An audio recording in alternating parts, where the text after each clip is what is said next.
ನಮಸ್ಕಾರ. ಆರ್ಕೆ ಟಿವಿಗೆ ಸ್ವಾಗತ.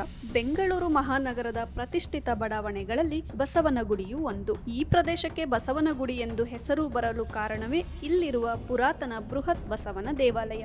ನಾಡಪ್ರಭು ಕೆಂಪೇಗೌಡರು 1537ರಲ್ಲಿ ಈ ದೇವಾಲಯವನ್ನು ನಿರ್ಮಿಸಿದರು. ಇದು ಎತ್ತರದ ಗುಡ್ಡದ ಮೇಲೆ ಕಟ್ಟಲಾಗಿರುವ ಪುರಾತನ ದೇವಾಲಯದಲ್ಲಿ 15 ಅಡಿ ಎತ್ತರ, 20 ಅಡಿ ಉದ್ದದ ದೊಡ್ಡ ಬಸವಣ್ಣನ ವಿಗ್ರಹವಿದೆ. ಬಸವಣ್ಣನ ದೇವಸ್ಥಾನ ಇರುವ ಸ್ಥಳ ಹಿಂದೆ ಸುಂಕೇನಹಳ್ಳಿ ಎಂದು ಹೆಸರಾಗಿತ್ತು. ಇಲ್ಲಿ ರೈತಾಪಿ ವರ್ಗದ ಜನ ವಾಸಿಸುತ್ತಿದ್ದರು. ರೈತರು ತಮ್ಮ ಹೊಲಗದ್ದೆಗಳಲ್ಲಿ ಕಡಲೆಕಾಯಿ ಬೆಳೆಯುತ್ತಿದ್ದರು. ಕಡಲೆಕಾಯಿ ಫಸಲು ಬರುವ ಕಾರ್ತಿಕದಲ್ಲಿ ತಾವು ಬೆಳೆದ ಕಡಲೆಕಾಯಿಯನ್ನು ರಾಶಿ ಮಾಡಿ ಕಣದ ಪೂಜೆ ಮಾಡಿ ಮಾರನೇ ದಿನ ಸಮನಾಗಿ ಹಂಚಿಕೊಳ್ಳುತ್ತಿದ್ದರು. ಒಮ್ಮೆ ಹೀಗೆ ಕಣ ಮಾಡಿದ್ದ ಸಂದರ್ಭದಲ್ಲಿ ಗೂಳಿಯೊಂದು ಬಂದು ರಾಶಿ ರಾಶಿ ಕಡಲೆಕಾಯಿ ತಿಂದು ಹೋಗುತ್ತಿತ್ತಂತೆ. ಈ ಗೂಳಿಯ ಕಾಟ ತಾಳಲಾರದೆ ರೈತರು ಒಂದು ದಿನ ರಾತ್ರಿ ಇಡೀ ಕಾದಿದ್ದು ಗೂಳಿಗೆ ಬಡಿಗೆಯಿಂದ ಹೊಡೆಯಲು ಕಾದು ಕುಳಿತಿದ್ದರಂತೆ. ನಿರೀಕ್ಷೆಯಂತೆ ಗೂಳಿ ಬಂದು ಕಡಲೆಕಾಯಿ ತಿನ್ನುತ್ತಿತ್ತು. ಇದನ್ನು ನೋಡಿ ಕೋಪಗೊಂಡ ರೈತರು ತಾವು ತಂದಿದ್ದ ಬಡಿಗೆ ಹಿಡಿದು ಗೂಳಿ ಅರ್ಥಾತ್ ಬಸವನನ್ನು ಅಟ್ಟಿಸಿಕೊಂಡು ಹೋದರಂತೆ. ಆಗ ರೈತರ ಹೊಡೆತ ತಪ್ಪಿಸಿಕೊಳ್ಳಲೆಂದು ಓಡಿದ ಬಸವ ಸುಂಕೇನಹಳ್ಳಿಯಿಂದ ಸ್ವಲ್ಪ ದೂರ ಓಡಿ ಬಂದು ಗುಡ್ಡ ಏರಿ ಕಲ್ಲಾದನಂತೆ. ಈ ಸೋಜಿಗವನ್ನು ಕಣ್ಣಾರೆ ಕಂಡ ರೈತರಿಗೆ ಇದು ಸಾಮಾನ್ಯ ಗೂಳಿಯಲ್ಲ, ಶಿವನ ವಾಹನ ನಂದಿ ಎಂಬ ಸತ್ಯ ತಿಳಿಯಿತಂತೆ. ಕೈಲಾಸದಿಂದ ದರೆಗಿಳಿದು ಬಂದ ನಂದೀಕೇಶ್ವರನನ್ನೇ ಹೊಡೆಯಲು ಮುಂದಾದೆವು ಎಂದು ಮರುಗಿದರಂತೆ. ಅರಿಯದೇ ತಾವು ಮಾಡಿದ ತಪ್ಪು ಮನ್ನಿಸೆಂದು ಪರಿಪರಿಯಾಗಿ ಬೇಡಿದರಂತೆ. ನೋಡುತ್ತಿದ್ದಂತೆ ಬಸವನ ವಿಗ್ರಹವು ದೊಡ್ಡ ಗಾತ್ರದಲ್ಲಿ ಬೆಳೆಯಲು ಪ್ರಾರಂಭಿಸಿತು. ವಿಗ್ರಹವು ಮತ್ತಷ್ಟು ಬೆಳೆಯದಂತೆ ತಡೆಯಲು ರೈತರು ಅದರ ತಲೆಗೆ ಕಬ್ಬಿಣದ ಪೇಗನ್ನು ಹೊಡೆದರು. ಅಂದಿನಿಂದ ರೈತರು ತಪ್ಪೊಪ್ಪಿಗೆಯಾಗಿ ಪ್ರತಿ ವರ್ಷ ಕಡಲೆಕಾಯಿ ಬೆಳೆ ಬಂದ ತಕ್ಷಣ ತಮ್ಮ ಮೊದಲ ಬೆಳೆಯನ್ನು ಈ ಬಸವಣ್ಣನಿಗೆ ತಂದು ಒಪ್ಪಿಸಿ ನೈವೇದ್ಯ ಮಾಡಿ ಕ್ಷಮಿಸೆಂದು ಕೇಳಿ ನಂತರ ಮಾರಾಟ ಮಾಡುತ್ತಿದ್ದರಂತೆ. ಇಂದಿಗೂ ಈ ಪರಂಪರೆ ಅನುಚಾನವಾಗಿ ನಡೆದುಕೊಂಡು ಬಂದಿದೆ. ಪ್ರತಿ ವರ್ಷ ಕಾರ್ತಿಕ ಮಾಸದಲ್ಲಿ ನಡೆಯುವ ಜಾತ್ರೆ ಕಡಲೆಕಾಯಿ ಪರಿಷೆ ಎಂದೇ ಖ್ಯಾತವಾಗಿದೆ. ಈ ಜಾತ್ರೆಗೆ ಬಸವನ ಭಕ್ತರು ಬಂದು ಕಡಲೆಕಾಯಿ ತಿಂದರೆ ನಂದಿ ತೃಪ್ತನಾಗುತ್ತಾನೆಂಬುದು ಹಲವು ಹಿರಿಯರ ನಂಬಿಕೆ. ಭಕ್ತರು ತಿಂದು ಎಸೆವ ಸಿಪ್ಪೆಯನ್ನು ರಾತ್ರಿಯ ವೇಳೆ ಕಲ್ಲು ಬಸವ ನಿಜರೂಪ ತಾಳಿ ಆ ಸಿಪ್ಪೆಯನ್ನು ತಿನ್ನುತ್ತಾನೆ ಎಂದು ಇಂದಿಗೂ ಜನ ನಂಬಿದ್ದಾರೆ. 1537ನೇ ಇಸ್ವಿಲಿ ದೇವಸ್ಥಾನವನ್ನು ಮಾಗಡಿ ಕೆಂಪೇಗೌಡರು ನಿರ್ಮಾಣ ಮಾಡಿದ್ದಾರೆ. ಅದಕ್ಕೆ ಮುಂಚೆ ಇದೆಲ್ಲ ಸುಂಕೇನಹಳ್ಳಿ ಅಂತ ದೊಡ್ಡ ಗ್ರಾಮ, ಅಲ್ಲಿ ಕಡಲೆಕಾಯಿ ಬೆಳೀತಾ ಇದ್ರಂತೆ. ರೈತರೆಲ್ಲ ಹೆಚ್ಚಾಗಿ ರೈತರೆಲ್ಲ ಬೆಳ್ಕೊಂಡು ಜೀವನ ಮಾಡ್ತಾ ಇದ್ರಂತೆ. ಆ ಕಾಲದಲ್ಲೇ ಒಂದು ಬಸವ ಅಥವಾ ನಂದಿ ಬಂದು ಆ ಕಡಲೆಗಳನ್ನೆಲ್ಲ ತಿಂದು ಆ ಹೊಳೆಗಳನ್ನೆಲ್ಲ ನಾಶ ಮಾಡಿ ಹೋಗ್ತಾ ಇದ್ದಂತೆ.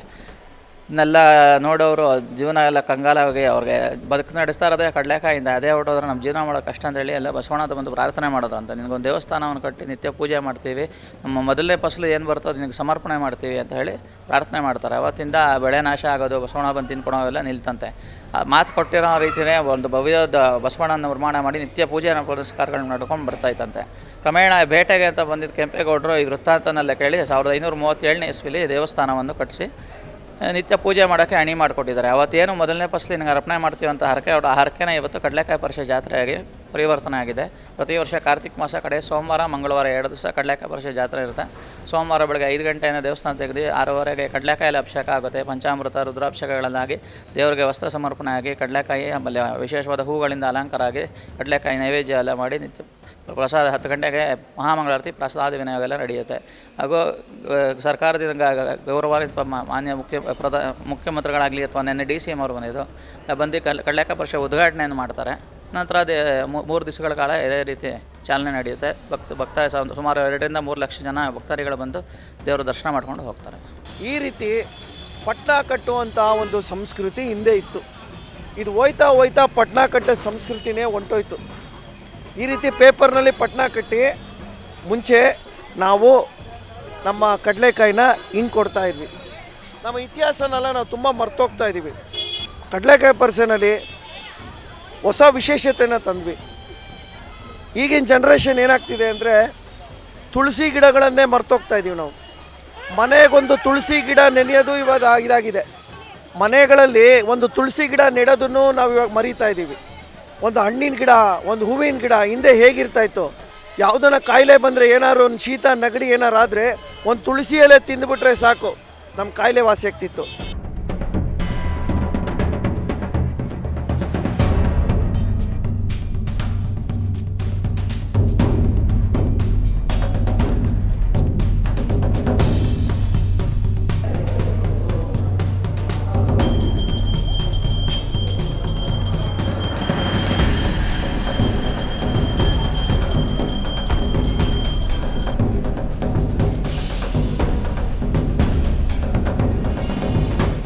ಇದೇ ಥರ ವಿಡಿಯೋಗಳಿಗಾಗಿ ನೋಡ್ತಾ ಇರಿ RK TV ಕನ್ನಡ.